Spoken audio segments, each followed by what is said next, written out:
Assalamualaikum warahmatullahi wabarakatuh. Selamat sejahtera. Saya Dr. Rozani Zamzakai, Pakar Sekretari Universiti Islam Antarabangsa Malaysia. Sambung lagi kita punya diskusi topik kesihatan mental. Hari ini kita nak bercerita tentang topik burnout. Okay? So, ramai yang bercakap tentang burnout. Mak ayah burnout, kita burnout dekat tempat kerja, student burnout dekat sekolah, orang yang dalam relationship, burnout dengan relationship. So, burnout ni benda yang selalu orang sebut. So, let's go through apa sebenarnya burnout dan apa yang kita boleh buat untuk bantu keadaan diri kita yang berada dalam keadaan burnout. So, first kena faham burnout ni dia bukan sejenis penyakit mental. It's a psychological state yang mungkin dialami oleh kebanyakan orang.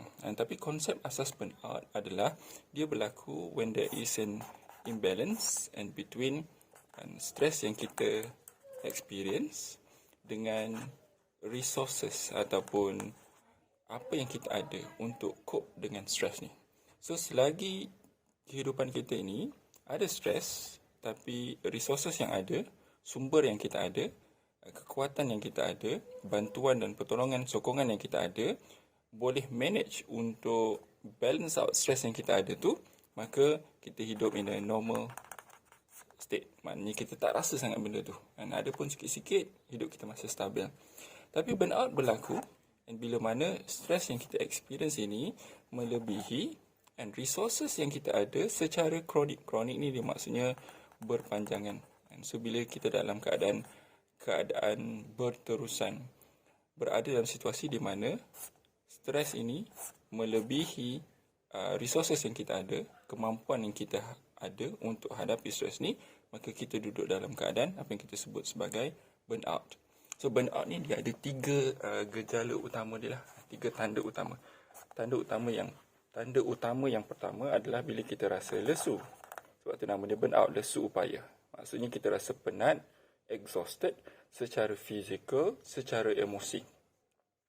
Yang kedua, bila kita rasa distant emotionally daripada apa yang kita sepatutnya buat. Maksudnya perasaan itu, keseronokan itu, kegembiraan itu, rasa attached dengan apa yang kita buat tu dah hilang.